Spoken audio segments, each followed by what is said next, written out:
नमस्कार. स्वादिष्ट रेसिपीजमध्ये आज आपण बनवणार आहोत कोवळ्या फणसाची भाजी. त्यासाठी मी हा एक कोवळा फणस घेतलेला आहे.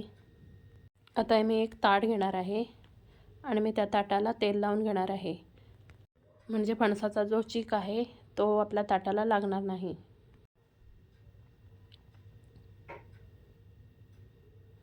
आता मी फणसाच्या अशा प्रकारे छोट्या चकत्या करून घेतलेल्या आहेत. आता एका बाजूला मी पाणी उकळत ठेवलं होतं, तर आता उकळले का बघूया. आता आपलं पाणी बघा व्यवस्थित उकळलेलं आहे. आता आपल्याला या पाण्यामध्ये फणसाच्या चकत्या घालायच्या आहेत.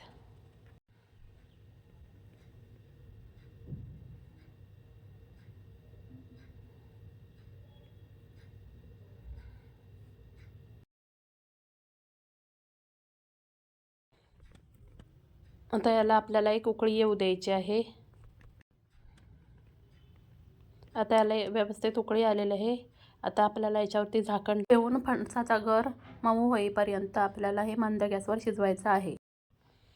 आता जवळपास पाऊण तास झालेला आहे. आता आपला फणस किती शिजला आहे ते आपण बघूया. यातली एक चकती मी बाहेर काढून ती शिजली आहे का ते बघणार आहे.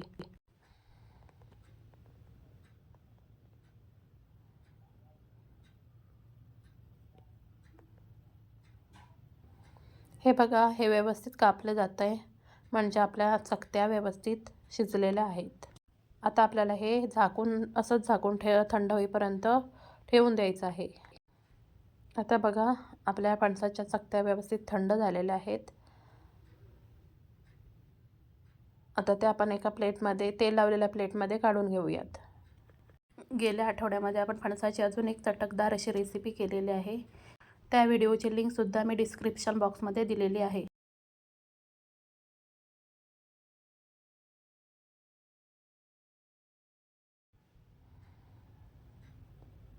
आता एका सुरीला मी तेल लावून घेतलेलं आहे आणि आता मी यातली एक चकती घेणार आहे आणि ही जी पाव आहे फणसाची ती आता आपल्याला काढून टाकायची आहे.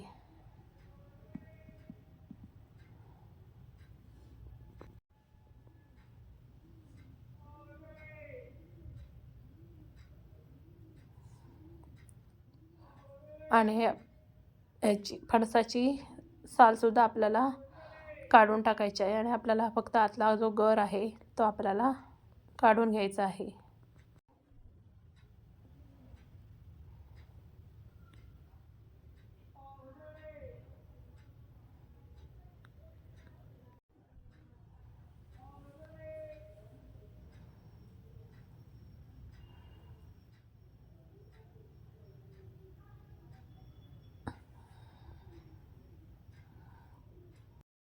अशाच प्रकारे मी सगळा फणसाचा गर काढून घेणार आहे.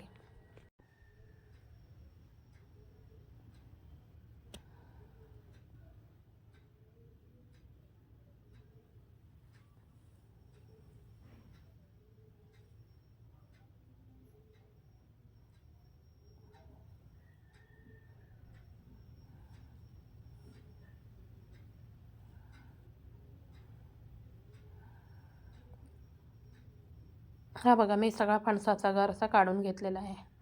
आपला हा फणसाचा गर हाताने व्यवस्थित चोरला जातो, म्हणजे आपला फणस व्यवस्थित शिजलेला आहे. आता मी हे एका पातेल्यात काढून घेतले आणि व्यवस्थित कुस्करून घेतलेलं आहे. आता आपण फणसाच्या भाजीसाठी जे साहित्य लागतं आहे ते बघूया. त्यासाठी मी एक कांदा बारीक चिरून घेतलेला आहे, कोथिंबीर बारीक चिरून घेतलेले आहे, अर्धा चमचा आलं लसणाची पेस्ट घेतलेली आहे, थोडासा कढीपत्ता घेतलेला आहे आणि 6 ते 7 लसणाच्या पाकळ्या अशा सालीसहित ठेचून घेतलेल्या आहेत.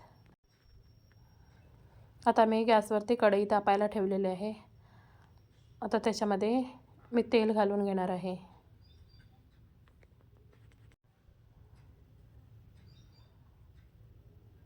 आता आपलं तेल व्यवस्थित तापलं की त्याच्यामध्ये मी मोहरी घालणार आहे. मोहरी चांगली तडतडली की त्याच्यामध्ये आपल्याला जिरं घालायचं आहे.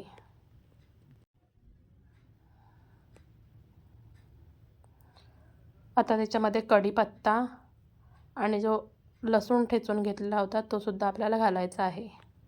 या ठेचलेल्या लसणामुळेच आपल्या भाजीला एक चांगली चव येते. आता आपल्याला हे व्यवस्थित परतून घ्यायचं आहे. आता याच्यामध्ये आपण जो कांदा चिरून घेतलेला आहे तो घालायचा आहे आणि व्यवस्थित परतून घ्यायचा आहे.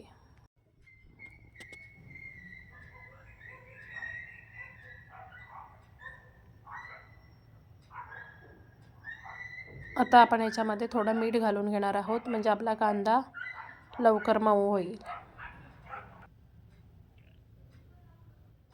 मीठ घातल्यानंतर आपल्याला हे व्यवस्थित परतून घ्यायचं आहे. आता याच्यामध्ये आपल्याला आलं लसणाची पेस्ट घालायची आहे आणि तीसुद्धा आपल्याला या कांद्यासोबत परतून घ्यायची आहे.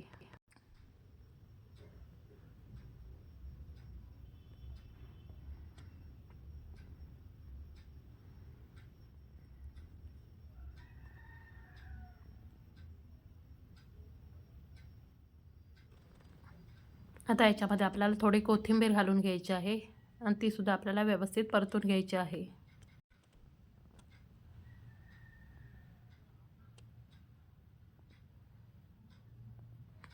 आता याच्यामध्ये आपण जो कांदा खोबऱ्याचा मसाला आहे तो घालून घ्यायचा आहे. या मसाल्याच्या व्हिडिओची लिंकसुद्धा मी डिस्क्रिप्शन बॉक्समध्ये दिलेली आहे. हा मसालासुद्धा आपल्याला व्यवस्थित कांद्यासोबत परतून घ्यायचा आहे.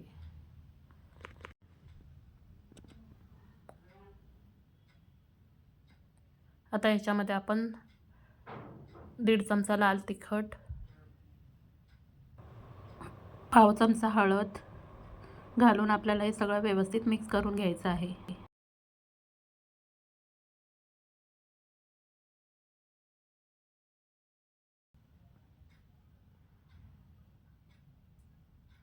आणि याच्यामध्ये जो फणसाचा गर आपण घेतलेला आहे तो घालून घ्यायचा आहे.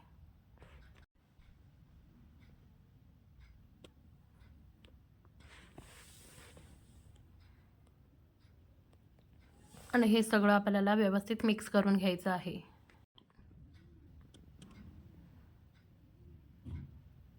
जर तुम्हाला माझ्या रेसिपीज आवडत असतील तर व्हिडिओला लाईक आणि चॅनलला सबस्क्राईब नक्की करा. आता आपल्याला याच्यामध्ये चवीनुसार मीठ घालून घ्यायचं आहे आणि कोथिंबीर घालून आपल्याला हे व्यवस्थित मिक्स करून घ्यायचं आहे.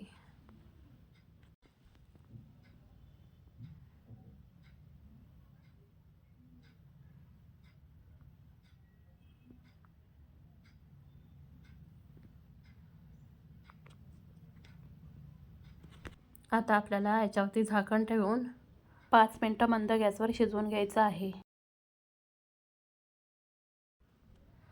आता आपली भाजी शिजलेली आहे. आता ते आपण सर्व करूया.